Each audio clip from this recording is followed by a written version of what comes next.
Okay, 20 minutes. Now, you want to insert interval training into your weekly, and then training schedule. You want to insert that because you understand the benefits are speed endurance and speed, running economy, and that's gonna make your long run better, it's gonna make your easy and recover runs better, your total volume better, it's gonna make you a better athlete and get you closer to your personal best, closer to running fast times in a race that you've parked somewhere in the future, whether that's 5K, 10K, half marathon or marathon. Interval training is your best friend. So what about if you've only got a short time available? My schedule looks pretty much the same all year round. It'll be a midweek Wednesday interval session and then a weekend Sunday long run. And they're spaced apart so I can fully recover from each. Recovery runs, easy runs in between each. And I'm ready to run far on the Sunday and I'm ready to run fast. And that takes more out of my body on the Wednesday. So I'll have a rest day on a Thursday, let my body fully recover, and then a recovery run on a Thursday. And it's been pretty much the same for the last 10 years. So with 20 minutes, what do you have and what can you get out of that? Now, the way that I'd structure it is this, and it's a bit of a cheat because you can never only have 20 minutes. I'm talking 20 minutes of hard work. So how does that look like? You're gonna need to warm up for approximately, it takes me 9-10 minutes to warm up. Sometimes if I'm going a bit faster, it takes me a little bit longer. But what you wanna do with that warm up is establish that you are fully recovered from your last easy run the day before.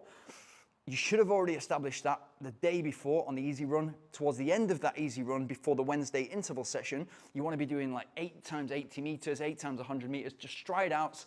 Is my body freshened up from the weekend long run? Am I ready to run fast? That's super important. So you're basically planning on the Tuesday before the Wednesday that your body is ready.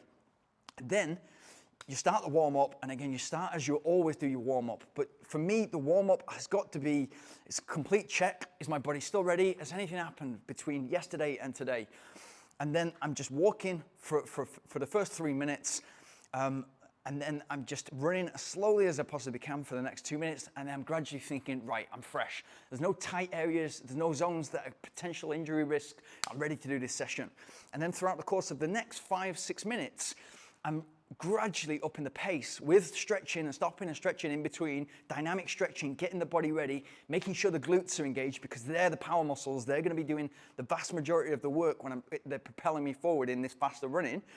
And then towards the end of that sort of 9-10 minutes, I'm running for a period of 50 to 75% of what I'm going to do my first interval. So if the interval session, for instance, is 20 minutes of hard work, 10 times 2 minutes, I'm gonna be running 1 minute to 1 minute 30 as fast as I'm aiming at in the interval session. And the reason I do that within the warm-up is because I don't want any of those 10 times 2 minutes to be for free.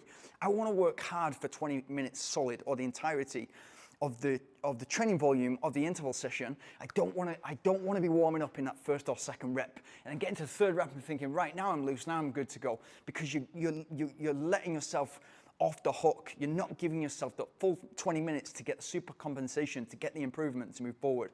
So before the end of the warm up, I'm making sure that I can do at least 50 to 75% of that first and second rep. And I'm able to do that and hit that, and then I'm ready to do the session. And I'm not going to leave much time in between the warm-up and getting set. So that will be very, very quickly afterwards. So I'll do, like I said, if it's 10 times 2 minutes, I'll do a minute to a minute and a half, and then probably a minute after that walking, jogging, let my heart rate come down, take some water on, and then hit that first interval.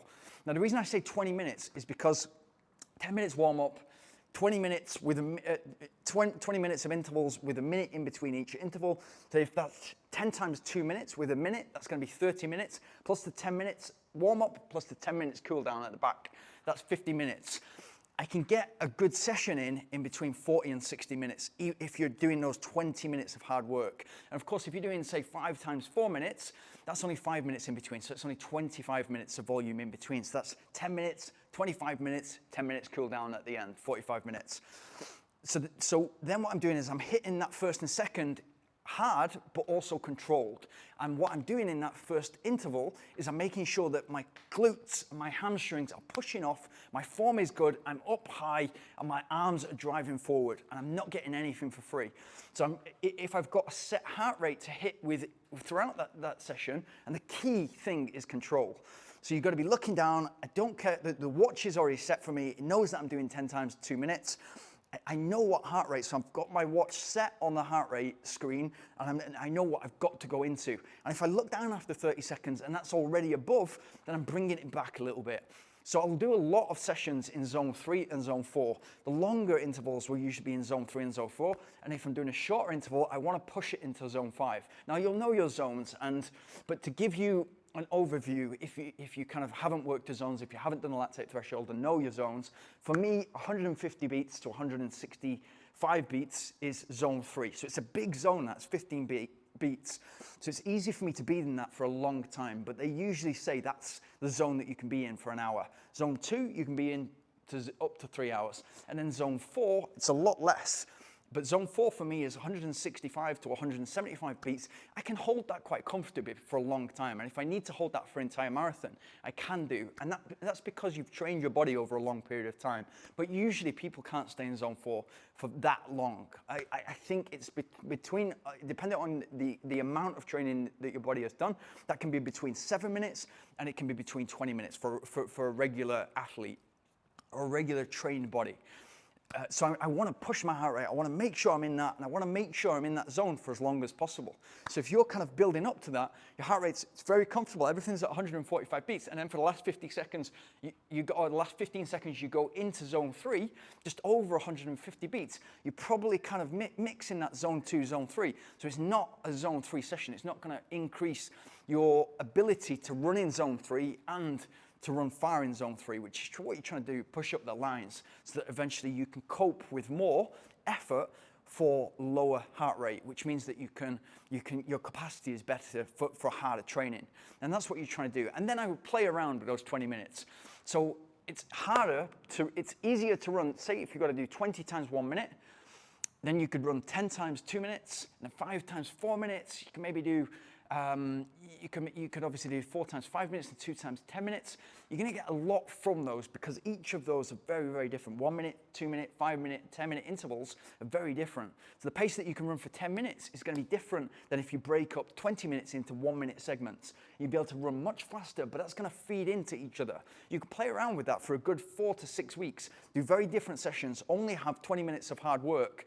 And if you go to the track and field sessions, if you go to track sessions, whether it's summer, winter, through the grass, you're probably doing about 24 minutes of effort. Most running clubs in the UK, you'll meet there for an hour and a half, and they'll do about 24 minutes of hard work. So you're not far off that. So to move up and then just do 20% extra and do 24 minutes of hard work, you're right in the sweet spot, and that's where you're training for a 5K, 10K, half marathon.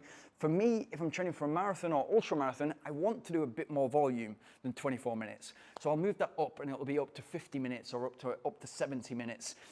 Especially for an ultra marathon where you know you're going to be running hard for a long time, and especially for a road ultra when pace is key, you've got to be pushing for times. There's a lot of times in a trail marathon when it's kind of undulating and you're running up hills. There's times when you can hold back and you're kind of sticking with your competitors, and there's times where you've got to like really, really push. So essentially a race becomes like an interval training, and because you're working in this way for your interval and you're getting used to this, you're introducing interval running into your schedule, your body's able to cope in a race much more, especially in a race like where it's a trail race, or whether it's a hilly road race or an ultra marathon in the mountains.